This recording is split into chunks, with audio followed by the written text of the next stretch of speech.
और हमारे साथ हाई कोर्ट के वरिष्ठ अधिवक्ता सौरभ तिवारी एडवोकेट जी हैं।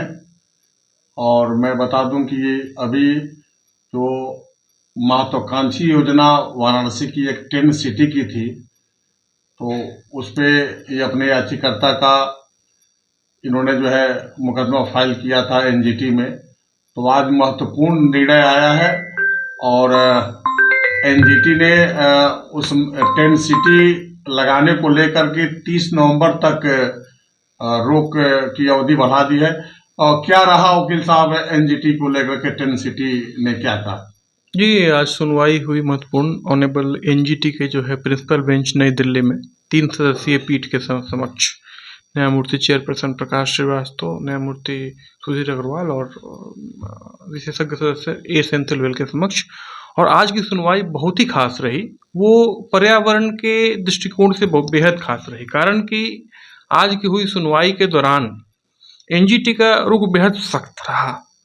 अभी तक आज की सुनवाई में भी जो NMCG national mission for clean Ganga से जो परमिशन चाहिए था गंगा ऑर्डर 2016 के तहत टेंट सिटी या कोई भी गंगा के फ्लड प्लेन जोन में या वहाँ बसाने के लिए, वो अभी तक इन लोगों के पास नहीं है।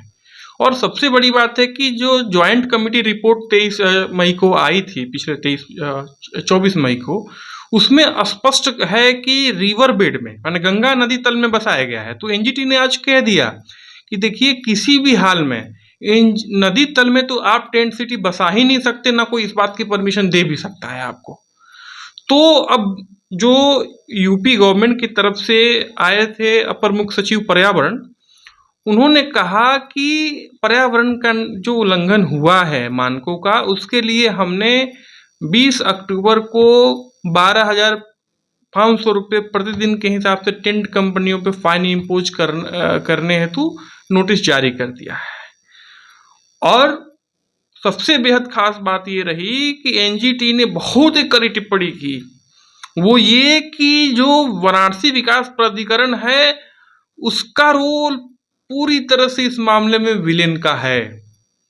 वाराणसी विकास प्राधिकरण आखिरकार किस नियम के तहत उसको ये अधिकार मिला कि वो गंगा नदी तल में या उसके आसपास इस तरह का ढांचा निर्माण करने की पहल करे या किसी को अनुमति प्रदान करे? तो एनजीटी ने कब तक रोक लगाई है जो आज सुनवाई हुई? जी, उन्होंने, उनके वकील ने 21 सितंबर, जो वीडीए के वकील हैं, उन्होंने लिखित मैंने ओरली कोर्ट को कहा है, कोर्ट ने ऑर्डर में भी रिकॉर्ड किया है माननीय एनजीटी ने, कि वो बगैर किसी परमिशन के निर्माण ही नहीं करेंगे। तो फिलहाल कोई निर्माण टेंट सिटी का नहीं होने जा रहा है किसी प्रकार का। और ये मान के चलिए कि जो नदी तल में है वो तो निर्माण कर ही नहीं पाएंगे। फाइन कितना इम्पोज होता है ये देखने वाली बात होगी। और अभी इसमें 2 हफ्ते का टाइम सब लोगों को मिला है फर्दर एफिडेविट फाइल करने के लिए, और 30 नवंबर की इसमें तारीख पड़ी है। और मुझे पूरी उम्मीद है कि देखिए, ये पिटीशन मेन रूप से पॉलिटिकली मोटिवेटेड कहीं से नहीं है। जो याचिका करता है वो खुद भी एडवोकेट है वाराणसी डिस्ट्रिक्ट कोर्ट में। और मेन है कि पर्यावरण का जो जिस तरह से वहाँ चल रहा था गतिविधि, वो नदी तल में नहीं होना चाहिए। तो एनजीटी ने एक और महत्वपूर्ण टिप्पणी करी कि वहाँ पहले से जब जो कछुआ अभ्यारण्य था वो डिनोटिफाई आखिर कर दिया आपने, ठीक है कर दिया, लेकिन क्या आपके डिनोटिफाई करने से वहाँ के कछुआ और जलचर चले गए वहाँ से?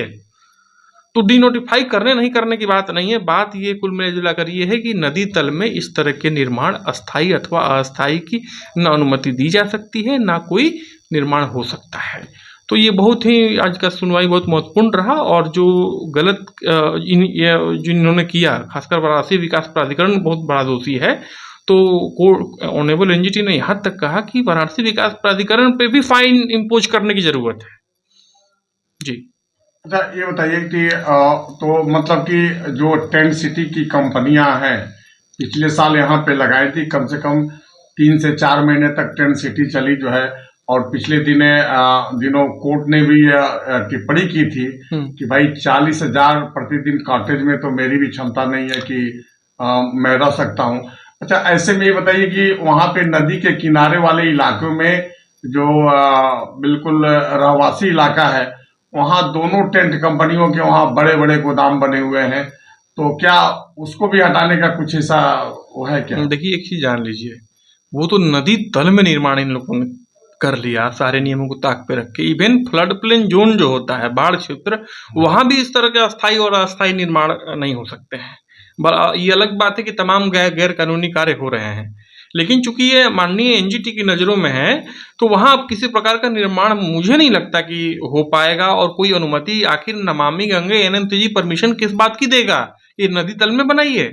इन्हीं की ज्वाइंट इंस्पेक्शन कमेटी ने, एनजीटी ने जो बनाई थी, उसमें तमाम डिस्ट्रिक्ट के लोग थे, यूपीपीसीबी के लोग थे, नमामि गंगे के लोग थे, सबने ये उसमें लिख के दिया है इन्होंने रिपोर्ट में कि रिवर बेड में गंगा नदी तल में टेंट सिटी था।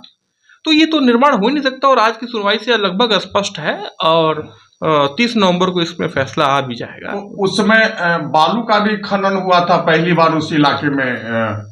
हाँ, वो प्रयोग चलता रहा। जब डिनोटिफाई किया उसके बाद 11 करोड़ का इन्होंने जो है बालू का वो किया, बालू का खनन प्रोजेक्ट लेके आए, और उसका बालू का खनन मनन अवैध नहर के नाम पे 5 किलोमीटर लंबी खुदाई हुई। ये कहा गया कि गंगा इस पार घाटों को बचाने के लिए है वो, और बाढ़ में सब खत्म हो गया। और सब प्रयोग पे प्रयोग हो रहे हैं, और पर्यावरण को नुकसान लगातार हो रहा है। तो कुल मिला जुला करके अब एनजीटी टेंट सिटी बसेगी कि नहीं बसेगी, इस पे अब 30 नवंबर को सबको इंतजार रहेगा। जी, पर प्रथम दृष्टया जो है ये जान लीजिए, रिवर बेड में, गंगा रिवर बेड में, माँ गंगा के तल में नहीं बसेगा टेंट सिटी, इतना जरूर है।